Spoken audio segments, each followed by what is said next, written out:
Oh, hey. Hey, babe. Hey, sad Hi, babe. hi, beautiful.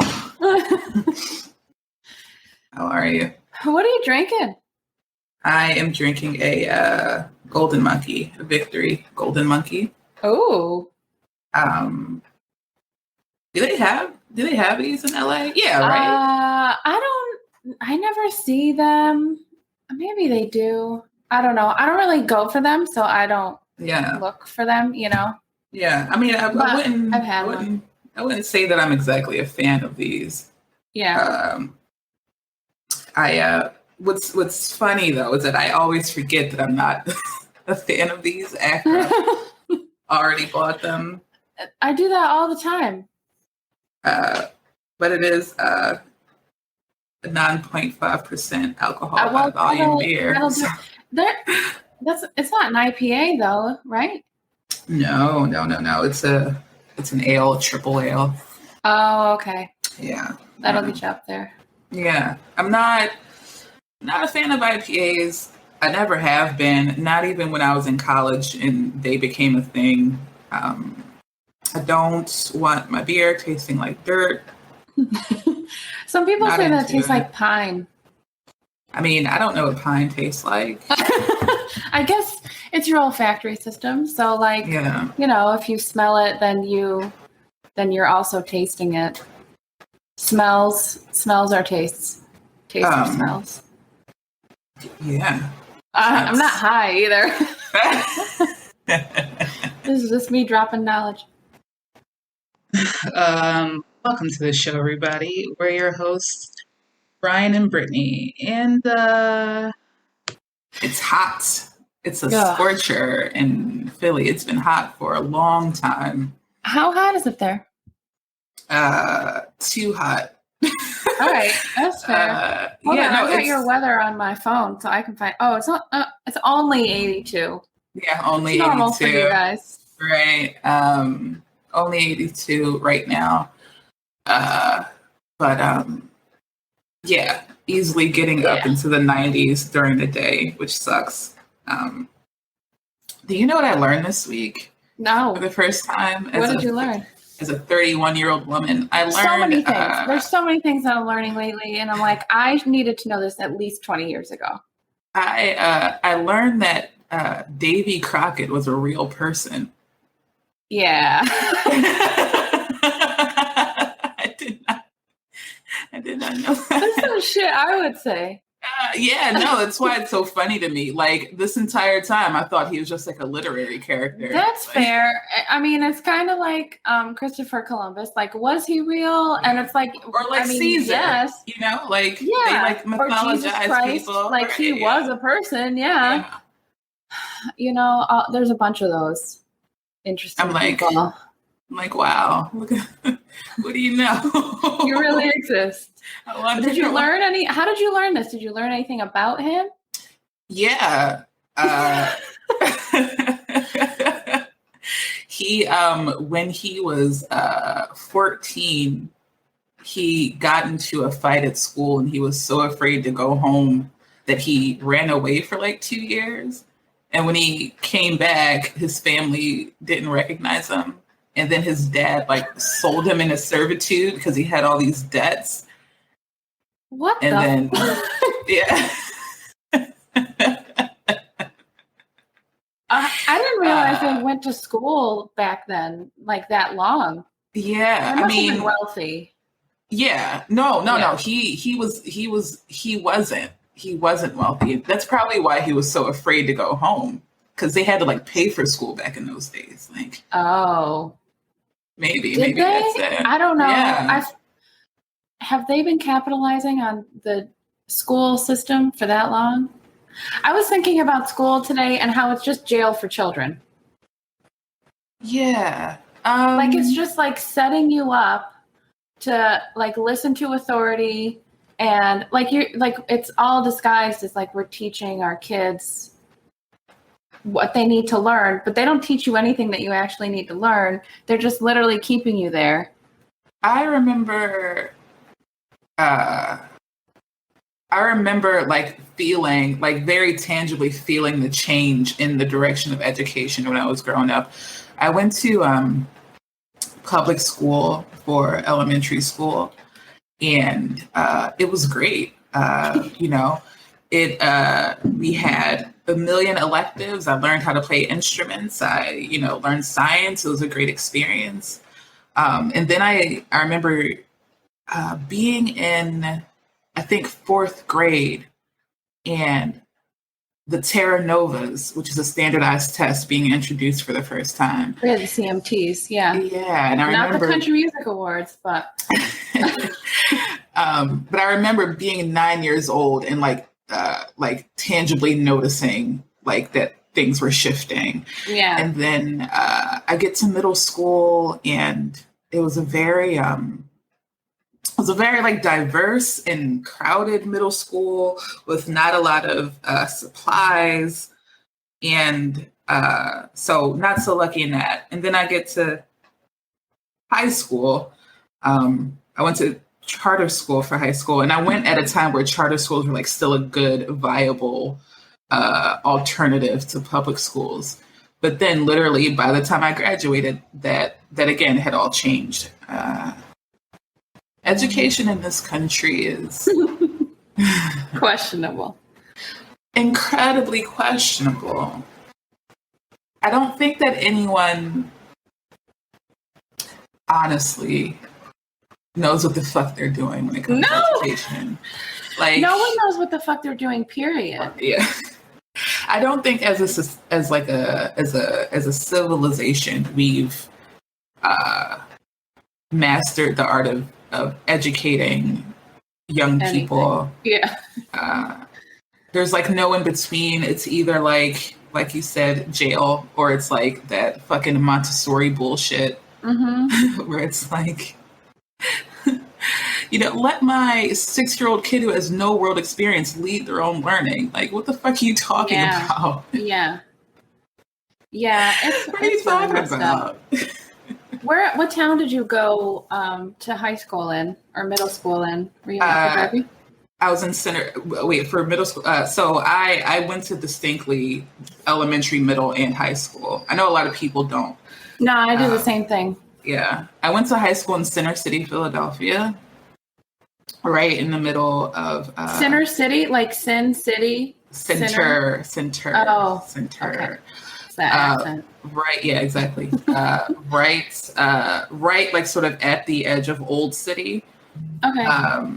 Right, sort of near where the all of the old shit happened, where they signed constitutions and bullshit like that. That's where I went to high school, and I really, going to high school downtown is fun as fuck. You know what I mean? Right. Like, it's where all the riffraff's happening. All the riffraff.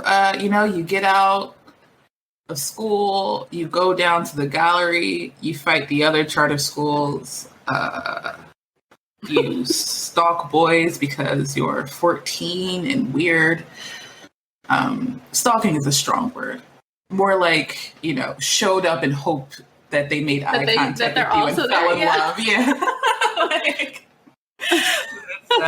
They're so desperate. Yeah, I mean, it's being a kid, though. Yeah, absolutely. Yeah. Like, girl, this is a whole 22-year-old man. Do you not know what's going on with your life right now? But yeah, no, it was fun. And it's always good food.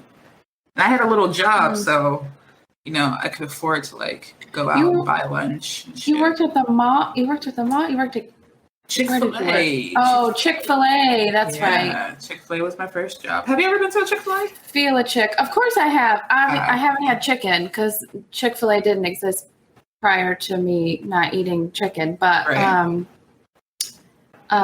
their waffle fries. Oof.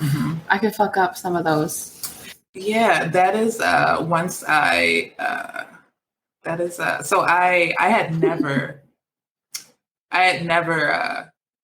eaten Chick-fil-A when I got a job there. Like, I'd never had it before. Right. And I quickly converted. Where were you eating at before that? To be completely honest with you, I've never been like a fast food person. Yeah, me either. So I've never really we ate out a lot. Not a lot, we ate out as for fun. So like different restaurants and stuff like that. Mm-hmm. I used to love Fridays when I was a kid. Loved Fridays. That's very kid friendly, like Ruby Tuesdays. Yeah. Yeah. Red Robin. I've never eaten at a Red Robin. You're not missing anything. It's all kind of the same thing, Yeah. Just different packaging. Sometimes I haven't eaten at a Fridays in probably over a decade. Yeah. I don't think it's gotten better. I think you're fine. I think it's also one of those, like, you remember it a certain way and you're going to go there and you're going to be disappointed. Yeah. Like, I think you would already be disappointed, but like you're going to be more disappointed. Yeah. No, I definitely get you. Most of the types of foods that are on menus like that are foods that like you could make at home and they would taste better. Yeah, like literally, you can buy it frozen and put it. You can't because they sell them now. And now, exactly. Now Right. they really do that. You really can. That's funny. Were you with us when we went to that Friendly's in Rutland? No, I don't think you were. This doesn't sound familiar. Yeah, it was me. I can only imagine. And I had a friend named Sydney from Jersey. Oh, yeah, Sydney, of course. Sydney was a sweetheart. She was, Sydney was adorable. And I can't remember who else was there. And we went to this Friendly's, and the guy, one of the cooks, came out and started harassing me. Yeah, but I got a free sundae out of it. Like a free. Were you the only person of color there? Because usually Sydney, like I, ran around with the non-white crowd. Well, he. I mean, the workers. Besides the workers, I mean, we may have been the only people in the restaurant. To be honest with you. The nostalgia of those old. Oh yeah. Of those old chain restaurants and those experiences. Like, I went to a diner last weekend. I love diners. Yeah, so I went with my half sister and her boyfriend. I gotta tell you all about that. Yeah. And it was so, like, we were in there, like, it could be literally 1958 and we wouldn't know until we went outside. Like, it was like a time capsule. I love that. It was amazing. There are a lot of diners in Philly, which I'm very grateful for. And they're all mostly pretty fantastic. Yeah, that's great. Yeah, I love diners. I love those restaurants that have been owned by the same family for 50 years, where it's like the waitresses are mean as hell, but the food is great. Like, I love it. Yeah, why is that? They're always so nasty. Because they're old. Yeah, I guess so. I'm already used to bullshit. Yeah.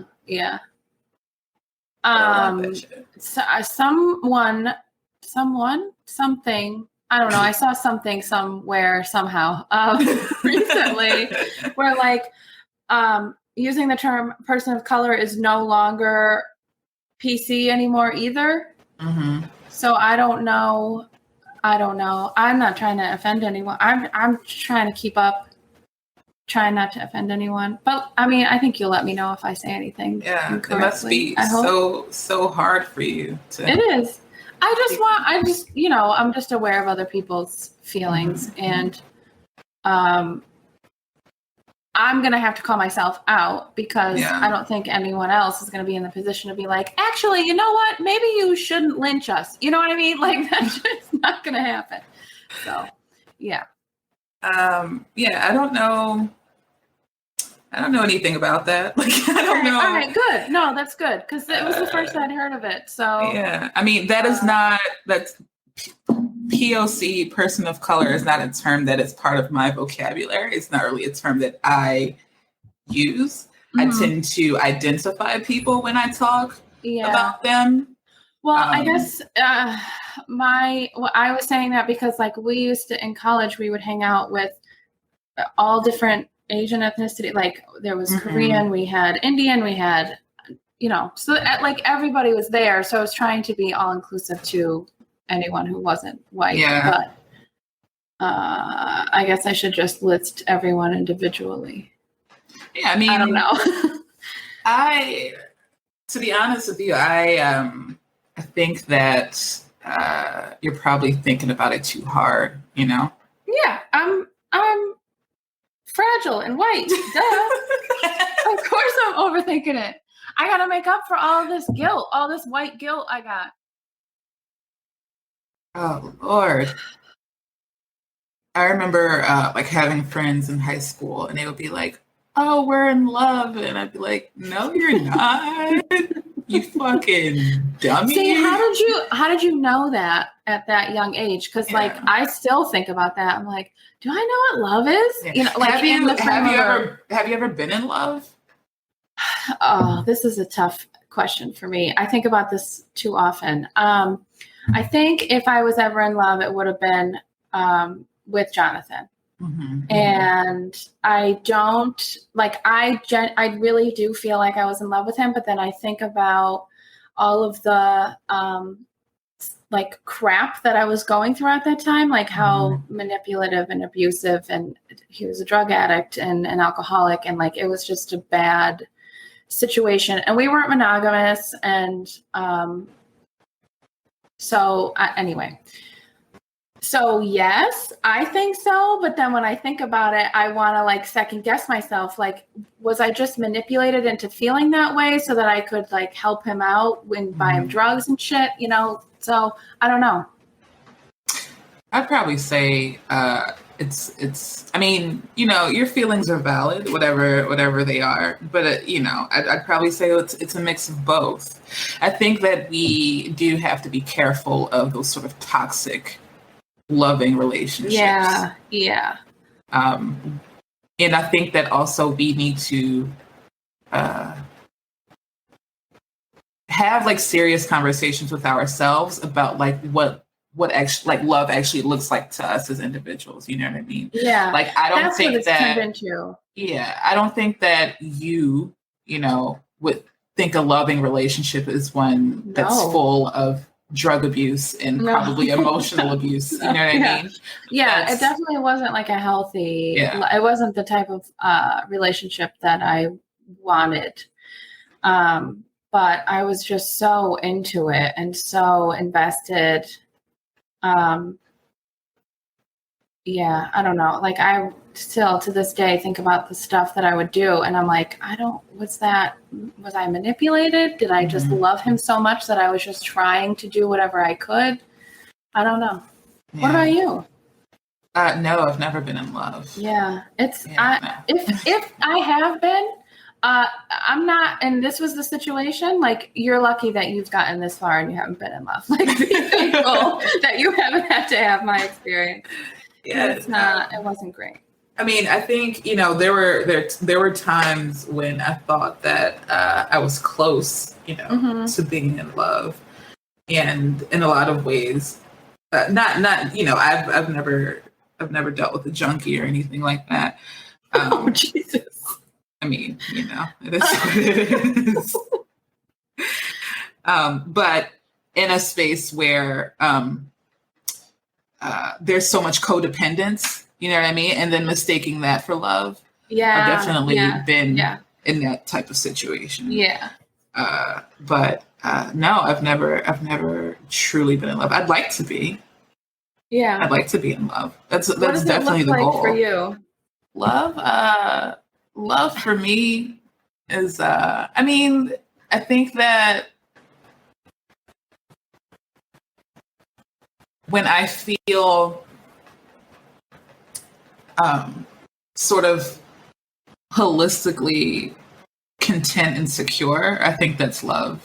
Like, I think like when that person is a companion and a protector and a protector, like emotionally, not necessarily physically, even though that's a bonus. Who doesn't want to, who doesn't gotta want be jacked. Well, maybe for you already know I like the skinny No. boys, but no skinny. But like emotionally, like someone who takes care with your emotions, you know what I mean? Someone who's like sort of gentle and careful with you. I think, I think love is just a place where you feel like you can be your whole self with a person. And I haven't totally experienced that yet. Yeah. I'm dating. I am, I kind of had to, I've always wanted, to be married and that type of thing. And I still do. I still very much do. That's still the goal. But I had to sort of come to terms with the fact that, that may not happen. And it's no one's fault. It's just the sort of the way the cards play out for some people. Right. And if I am putting all my eggs in one basket, I'm going to be miserable. I can't do that. Yeah. So this year is the first year that I've sort of dated for pleasure, where I've sort of just dated to, have fun with the person, get to know the person. I've never done that before. And I enjoy it. I definitely enjoy it. I don't enjoy it as much as being in a relationship, but I do enjoy the less sort of rigid expectations and things like that comes with dating casually and dating for pleasure. That sounds promising. It sounds good. I feel like if you go about it that way, it will find you, I guess. As opposed to like going out and being like, I want to get married. And, like you sit down at your date and you're like, I want to get married and I want to be married in the next 5 years. And, like that's never a fun experience. Yeah. I mean, I always am very upfront for the things I want. Yeah. Like, I would, I don't want kids, but I would love to be married. And I think there's a way to approach it where you can be like, these are things that I want. I'm not expecting them from you, but like, this is what I'm eventually, like, this is what I'm looking for. Yeah. This is what I'm working towards. I think, that's definitely the best way to go about it. I honestly can't remember, a dude reacting negatively to me, this, being, just matter of fact about sort of the things I want. I think it's always the best thing to do. It's always the best policy. I've gotten in situations where we didn't have those conversations. You know what I mean? And then things became very unclear, as time went on. And then that's when it becomes difficult. Yeah. It's like, and like you get feelings involved and then you realize that the other person's looking for something else, and then you're like, okay, but I'm like into you, so like, do I hang out and like do this for a while, or should I bounce? Because like we know this is going to end. Those are hard. Yeah, I try to. That's part of why I didn't date for pleasure, because I'm like, what is the point of me putting energy into a temporary situation? Yeah, you know what I mean? Well, the point is pleasure. Yeah, I get that now. I get that now. But all in all, I'm like relationship oriented. You know what I mean? I like being in relationships. I like being a girlfriend. I like,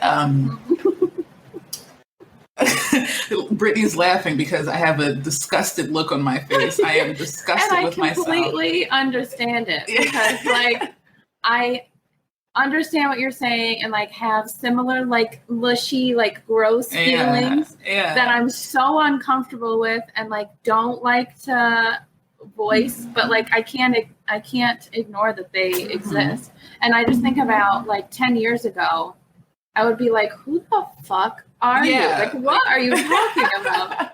Like, what are you doing? Yeah, but it's true, and it's always been a part of me. It's just I think it's vulnerability and like, oh God, it's so uncomfortable. As I've gotten older, that's so when I was around 24, 25, I had what I call my quarter life crisis. You remember this, Brittany? Yeah.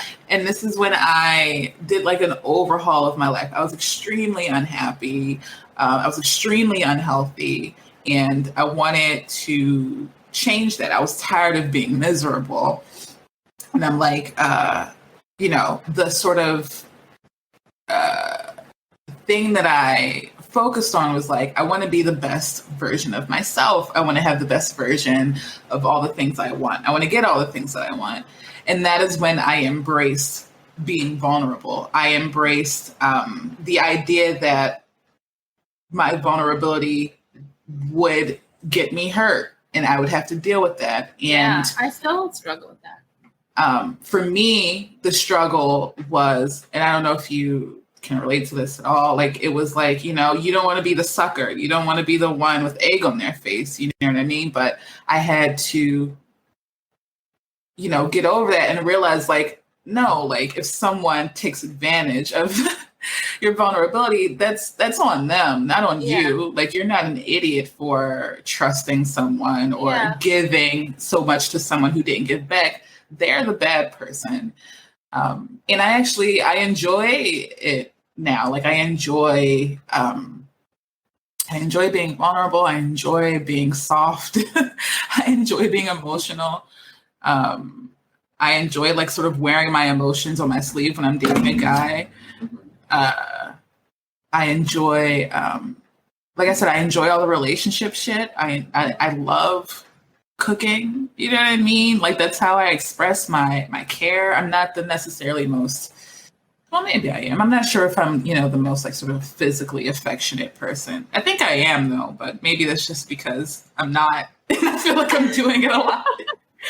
I know that's so true for me too, where I'm like, no, I'm not physically affectionate. And then but I get the opportunity and then I am, but then people are still like, no, you're not physically affectionate. But it feels like so much because normally I'm like, you need to stay 6 feet away from me, sir. Yeah. Like when I'm with a dude, exactly. When I'm with a guy, I'm like almost like if I will catch myself like, like I'm just touching this person. I like to touch this person. They're not doing anything. They're not going anywhere. But like, that you make skin to skin contact. Do you remember you used to rub legs in college? I still do. I love. Yeah. I love touching shit. I love specifically like you were always like rubbing thighs. Oh, I love thighs. I still do. I love it. I think we were in Cody's room, and I don't remember. Boy Cody or girl Cody? Boy Cody. Abe's friend.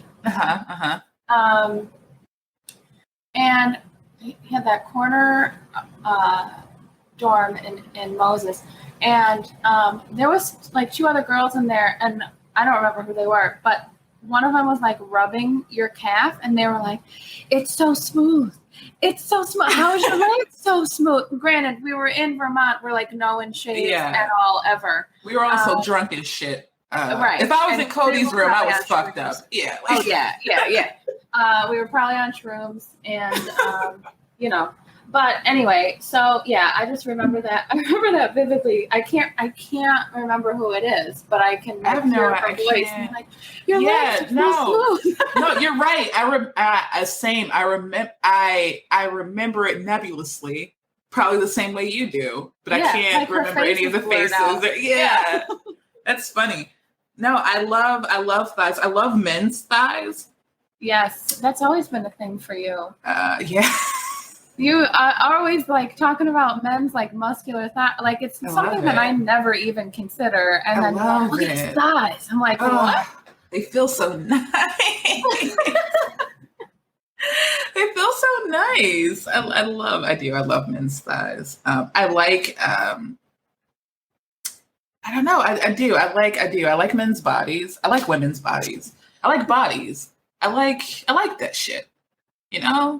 I think about that. That we had to go to some like what was this called? It wasn't a seminar. There was some like speaker coming, and she or he, I don't remember. They were terrible, but they brought artwork that was really interesting, and they had that Most statue. of the speakers are terrible, by the way. Everyone. True. That is true. They had that statue that looked like you, and we just kept talking about yeah. So it was I remember it was so I think it was actually because this was in the theater. I remember that. Yeah. So I think it was actually one of the better, it was like an academic who was coming. I think it was like a sociology lecture, probably. It was for credit for some class that we were getting. They were I think it was Daly's class, wasn't it? Mark Daly's class? Mark Daly class. The only class that we took together was logic, but it might have been one of those like core classes that we all had to take that like, you know, like you do this one thing and it applies for all of these classes. Yeah. Or maybe we just wanted to go. We used to do that all the time. But anyway, so there was nothing to fucking do. Nothing to do. He was giving a lecture on you know, I don't remember the exact thing of it, but he got to a section on like fertility goddesses, and he put up I'm sure everyone actually, it's such a iconic statue that I'm sure everyone knows exactly what statue I'm talking about, of the very sort of fertile, like round woman. I remember like seeing the statue and being like, no, she looks like me. But that actually, like, that did a lot for like how I felt about myself. Yeah. Like it was actually like really profound. Like but it like really looked like you. Like it freaked us like out. It was my exact body type, and but that like every curve, just everything, the proportions. That was actually amazing. Like that was like legitimately like amazing for me. Like it made me feel really good. You walked out there on cloud 9. Yeah, I mean, you know. Think about it. You know what I mean? Like being insecure about your body and then finding out that 2,000 years ago, you would have been a walking goddess. You know what I mean? Like it does a lot for your perspective on things and Western beauty standards and white beauty standards. And every time, the whole time I walk around LA, I just think about like, oh, I need to go on a diet. I might have said this. And, or like, I'm just so much better than these people that live here. And I'm not overweight. Like, and I go home or go anywhere else. And I'm like, oh, wait, I'm normal. Or in some places, I'm really skinny. So like, it's really all about perspective and your environment and your surroundings. And, you know, of course we have the entertainment industry here, and everyone's like anorexic. I remember, thinking, I don't typically have a lot of sympathy for white women, but I remember thinking like I kind of feel sorry for white women with these beauty standards thing. Yeah. Not even in LA, just in general. I feel like there's so much emphasis on thinness and fragile, like weakness, and you know what I mean. And I would be like, even at like my heaviest, I never had a problem. You know what I mean? Like attracting a man. Yeah. But I'm like a white woman would, white girls get bullied for being 30 pounds overweight. Yeah. And that was, like sort of mind blowing to me. But they get bullied by other white women. Yeah. Which is always interesting to me because like the men seem like they don't care. Like that. I think now, maybe now, white, I feel like now there's been sort of shifts in beauty standards. Yeah. White men are more, at least to my observation, more open about like different body types. Definitely more open. I think they've always secretly been into more cushion. Oh yeah, cushion. Yeah. But I think they it wasn't cool, so they were just like going along. Also, men are cavemen, and they're just like, oh, sex, yes, no, like have zero thought process behind most things that they do. I would read and see so many stories of white men who were like either into big girls, you know what I mean? But as soon as they would get around their friends, it would be like, I'm like, that's like no black man would ever need to hide from his friends that he likes bigger. Like, that's not a thing. And like, that's insane. That's insane. Insane. But all of the white men that I talk to, there are like, it's all about confidence. So like you can be stick thin and not confident and like it doesn't matter, and or you could be 30 pounds overweight and confident, and they're going to go for that instead. So I mean, but also like they're telling me that, so I never know, like, are you actually acting on that? Like, do you have self-awareness around that, and this is what you've observed yourself doing? I think like you said, men are, or maybe you didn't say that, but men are men, regardless of their race. And I think that men are cavemen. But I think, you know, if a man can get a supermodel, a size 00, a sample size, he'll get that. He'll do that because I don't think so. I think he will. All right. If the opportunity is presented to him, I think he would. Not that there's anything wrong with that. I mean, if I presented with, you know, some stud, I'd be like, yeah, sure, why not? You only live once. I think I just, not that I'm not into aesthetics anymore, but I think I shifted away from that. I don't know when or why or how, but not personality, like exactly, but your character and like who you are is so much more important to me now that I've dated all of these like hot guys that can't hold conversation. Ooh la la. Oh my God. All these hot guys. In my opinion. Because my friends would argue. And like it's so much more important for me if you have a sense of, I mean, like I feel like now I'm a broken record because you hear this all the time, but like you have to have a personality, you have to have a sense of humor, you have to be kind. Like someone's nice to me, someone holds the door for me, and I'm like, are you single? Like, do you want to get married right now? Right. It's so pathetic how low the bar has become. Well, I don't look at it that way. I don't, because so this is what, so, you know, I'm kind of like, you know, same with you. Like, don't get me wrong, I have very narrow specifications of what I like and what I'm looking for. But, you know, for, you know, as I've gotten older though, some of those intangible things that you're talking about have superseded those other things. Like, for example, I've gotten like a lot less rigid on height. You know what I mean? Like, I'm tall. I'm like 6 feet, everybody.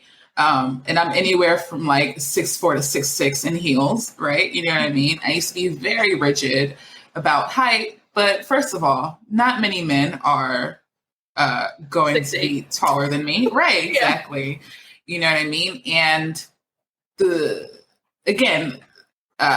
kind of the, you know, in the inverse of what those guys talk about confidence, if I meet like a shorter guy who's just like super secure with his height and my height and the height difference, who like loves to see me in my heels and is like into that, I'm into that. Like, I'm into secure dudes. Like, that is attractive to me. Like, a dude who's just like really secure in himself, like that's super attractive to me. Yeah. But I don't think, you know, I don't, and I, you know, the things that you listed, I actually don't think that's setting the bar low. I think that simplicity is best. You know what I mean? Like those simple qualifications of, you know, have a good sense of humor, be a decent person, make a decent living, be kind, be emotionally intelligent. Like, you went too far with that one. Oh, okay. So maybe my list is a little longer than yours. Not to say that that's like my list, so to speak, but I just feel like those are like the basics, and they're rarely met. Like, you can rarely find them. I'm not saying they don't exist. I'm not saying there's no good single straight men out there. I'm just saying that I think they're hard. So this is what I think. I think that a lot of men, and maybe, I don't date women, but it could also be true for women. Maybe I would feel the same way if I did date women. But I feel like a lot of men don't know how to date. They don't know how to be in relationships. And I would probably bet money that it's probably people in general. Most people don't know how to date and be in relationships. That like they've been in them, but they haven't learned anything from them, and they're just doing. They're still just doing what they think they're supposed to do in a relationship, instead of sort of sitting down and having a conversation with themselves and their partner, taking time to be single and learning themselves and figuring themselves out. Yeah, I think most people go through the motions. I think that they look at a lot of normalized toxic behavior. Toxic is going to replace dope as the most annoying, infuriating word at some woke point. And cancel culture. Yeah. Woke. Jesus Christ. I think men are, I don't find that to be true when I date women, but definitely there is some of that going on. But I do find that I think men are more afraid to show those sides of themselves. And maybe that's why it seems like it's rare, because it takes them so long to be vulnerable or open up or be them, who they are. Whereas women are in general, obviously, just more secure in who they are at this point in life. Maybe. You're talking about when I was in high school, absolutely not. Absolutely not. Were you dating girls in high school? No, I didn't date anyone until college. You were there. You were there for the first I was there for that. You were really there for that one night. I mean, you gotta test the waters. You gotta get on a makeout train. I sleep with a ton of people that I work with. Not a ton, but it seems like every job that I've worked ever, I've slept with someone at work. I mean, again, you gotta experience life. You know what I mean? I think what happens is I just end up working so many hours, and I'm like, okay, this is my life. If I'm gonna date anyone, it's gonna have to be here. I gotta do it on company time. That's so honestly, it's efficient. That's true. I mean, when you look at fucking, hustle culture in the US, especially in LA, and your life, it's expected that your life is your job, and it's expected that you're working 10, 12 hours at your job. Who else are you going to fuck? Who else? You're done? Okay, let's get out of here. Yeah. You're either going to fuck one of your coworkers, or you're going to fuck the barista that you see every morning, or your way into work. Or the bartender that you see at the end of the night. Your weed guy, we don't have those anymore because everything's delivered. That is out the window. That used to be a thing, not with me personally, but people, the weed guy was always getting fucked. Yeah. I've that's another thing I've never done and never will. I will never. I've never met one that I'm yeah, that's good. And it's they're still paying them. I'll be no, this is a transaction at this point. Wait for sex, please. Yeah, no, nah. Yeah, I mean, having trysts every now and then with a coworker, I think it makes things more spicy. Yeah. Until you get ghosted at work. That's always fun. Yikes. Yikerino. Getting ghosted. I'm ghosted. I try not to ghost so there was a long stretch where I'm I'm a mature adult. First of all, I gotta define what ghosting is, because I've learned that people don't they have different thoughts. Okay. So what do you consider ghosting? I mean, to me, ghosting is we're having an active conversation and one of us just no longer engages in it ever. Have forever. You met this person? I've been this person. No. I mean, like the person, like whoever you're ghosting, did you meet them and then you were still talking to them and then you just dipped out? Yeah, that's happened. That's happened both in person and on like Tinder and shit like that. Okay, so like we're in the same. Like if there's some sort of back and forth, and then all of a sudden one person just dips out, not like hi, how are you? Not like more conversation than that. That's ghosting. Like you've been talking for like 2-3 days, and then all of a sudden you stop talking. Like that's ghosting. Yeah, that's what I think so too. Some people apparently think that you, and I still can't wrap my mind around this, but I don't date a lot, so maybe that is where the discrepancy is. If you can go on a date with someone, and like if you don't want a follow-up date, like you just don't respond to them, or you don't text them back, or what, like you can just like leave it alone. You can even talk to them after that, and like they'll ask you if you want to go on a second date, and just leave it alone. I think that's ghosting.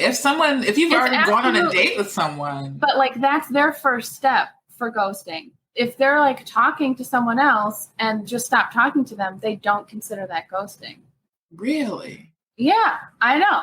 I don't agree with that either. No, I don't. If you put in some sort of effort and not commitment, but like some sort of like commitment to have a conversation, then I think, and you just decide you don't want to do it anymore, and you don't tell the other person like, that's ghosting. Hey, I'm not feeling it anymore. Yeah, absolutely.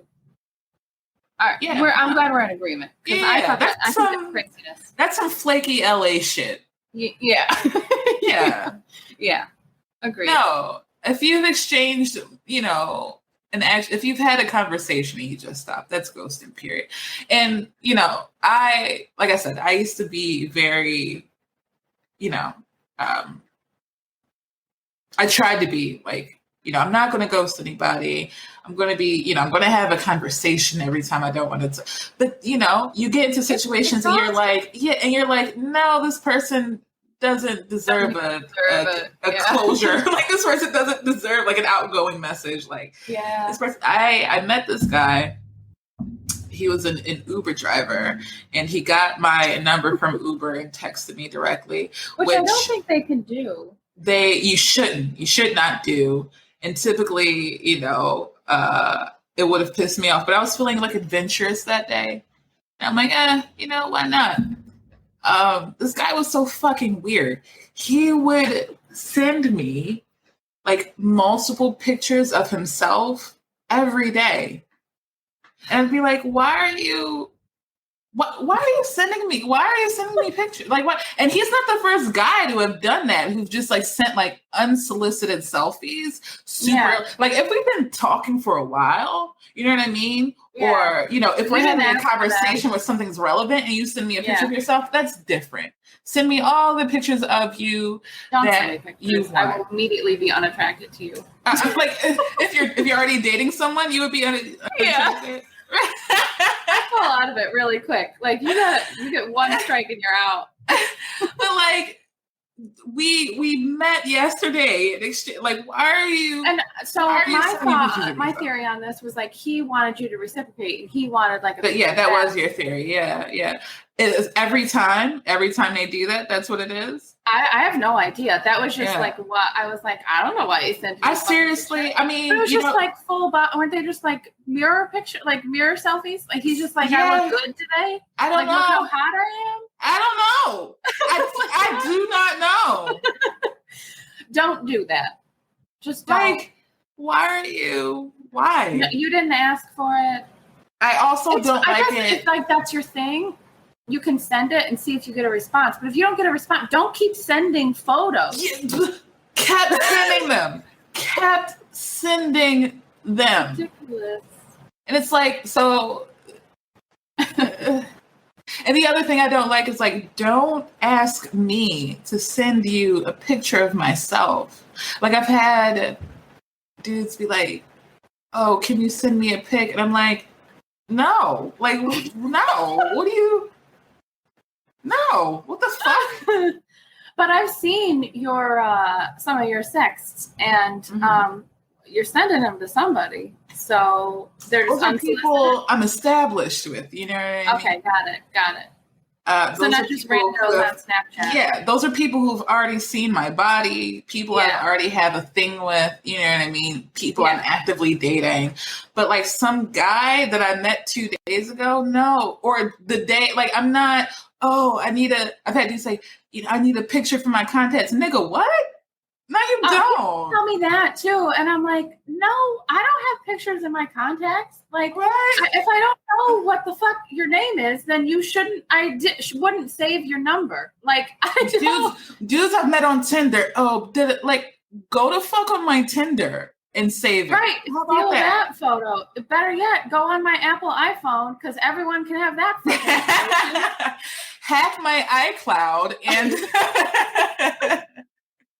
It's super easy. Don't mind the child porn photos.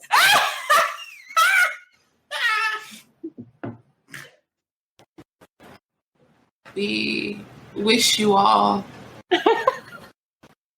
the happiest of happy days, whatever time or day you're listening to this. We hope it's the best day you had this week.